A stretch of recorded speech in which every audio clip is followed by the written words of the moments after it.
How's your day going today? This is Jay Chatfield, Loving Yourself to Life, and I'm 25 days in, man. I just came from walking. I got on my little shirt showing all my tops. Yeah.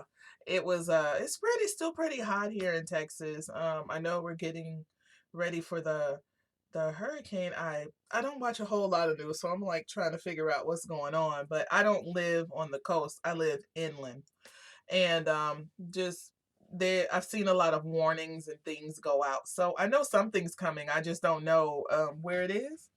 Maybe some two things are coming. So um I just look out for that. And my family, I don't have any family that lives on the coast. Most of my family live in Florida, and they know what to do when a hurricane comes. So we've been through enough of them over there. So just chilling, walking. I did my walk. I did my meditation today, working on the business. I'm just so excited because I have never done this before, and I keep saying that.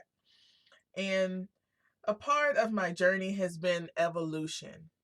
And if you listened to me last year on my podcast and you listen to me now, you'll hear an evolution in the things that I say, and also in my attitude.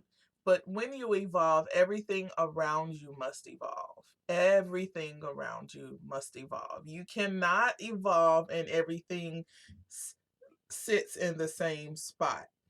So, I was having a conversation with a friend of mine, and she was like, I really need some new friends. And at what point on your journey do you realize you need new friends? Right? There's some people, I've always had really good friends. I can't say that there's been people I've separated myself from, maybe in like when I was younger, but not like now, because I've been really blessed with some really good people, and they've been with me through all the things that I've gone through in my marriage and my family life. And we know when to be close and we know when to step back. And it's very refreshing to have friends like that. The friends that you can talk to every day for like 3 months straight, and then you don't speak to for a whole year, and then you get back on the phone and you talk again for 3 months straight. I have friends like that. And then the new ones. I've found that as an adult we are so cautious to invite new people into our lives. I think it's because we think that well, I'm not going to say what anybody else thinks. So, this is what I used to think. I used to think that if I invited someone in my life, we had to have a history. Like, this had to be my girl. She knew me when I was in diapers. She remembered when I fell and skinned my knee, you know? Whereas after I had kids, I started to learn and appreciate the people that you meet in your right now life. Like, you can go out and meet someone that's just so perfect for you, for what's going on in your life right now. And you guys may talk and talk and talk and meet up. There was this one lady I met at the park. She had two kids, and her little son was named Ax. Yep, Acts, Ax. And my youngest was around his same age, and then she had a daughter that was the same age as my son, but my daughter was older. So we would meet at the park and we would talk and talk, and then we had a couple of meetups at McDonald's where the kids would play, and we talked for a while. And it was because we were both new to Texas and we were just looking to connect with people. Okay. And then we connected with each other. And maybe after 3 months, we didn't talk anymore. And do I miss the relationship? No, I don't. And I'm just being honest because that was what I needed at that time, right? Our relationship was not going to evolve beyond that point. So I have other friends where we kind of go off and on and we miss each other in the in the throes of life, and that's fine. We kind of click up and say, "Hey, what are you doing?" "Okay, yeah, let's eat. I got time. Let's go." You know? And then there's these new people that I meet, and I find myself spilling my guts to, which is cool because right now we're on the same level. We're on the same um like path in life, which is totally awesome because loving yourself can be lonely. We talk about that all the time on here. Loving yourself can be lonely. I paused because I heard a voice, and that was my son. He's starting to sound like a grown man. I kind of had to like think it's my husband. I know it's like, what? He's 8. Okay, sorry. But it can be so lonely. And then when you meet somebody, one or two things can happen, right? One or two things. And I'm finding out as a person that like to reach out that I'm finding the second thing because I'm the first thing. The first thing is that you meet somebody, you have a really long conversation, you exchange numbers, and you take the relationship for what it is. You give, they give. You just take, and if it dries up, it dries up. Because I've learned that in moving to a new city. And then number 2, you have someone that reach out to you and you're like, yeah, cool, yeah, let's do this, let's do that. But then they're kind of like apprehensive, and I can feel their energy. It's not like I'm, oblivious to, oh, should I trust this person that's just reaching out to me out of nowhere? Well, we're in these multiple groups on Facebook, but it should be called Mask Book or something like that, because a lot of people just want to write on there, but they honestly don't want any friends. They kind of like their super status as it is. Their super um I don't want to call it complaining.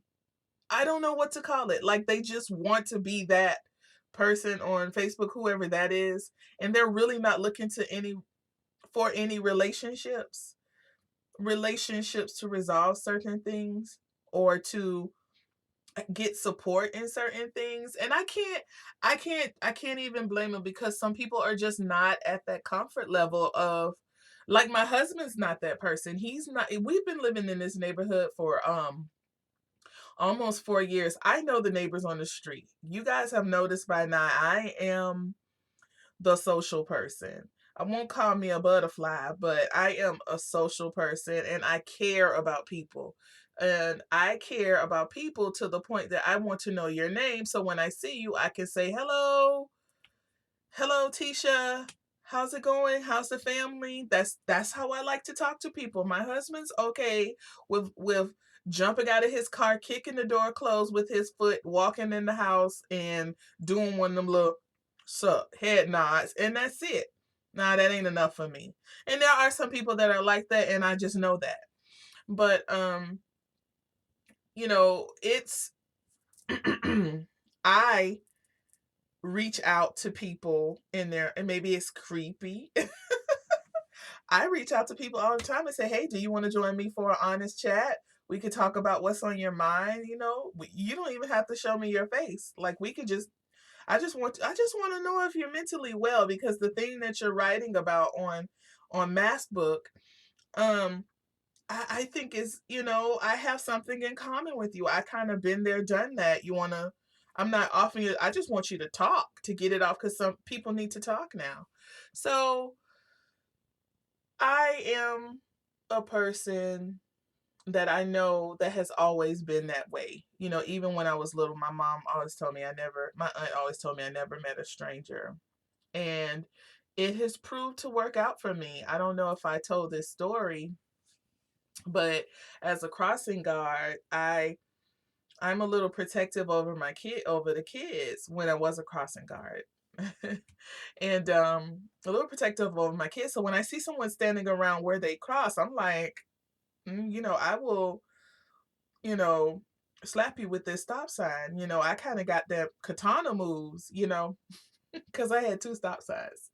And there was a lady there, and I was like, "Hey, hi, my name is Jay Chatfield. How are you doing?"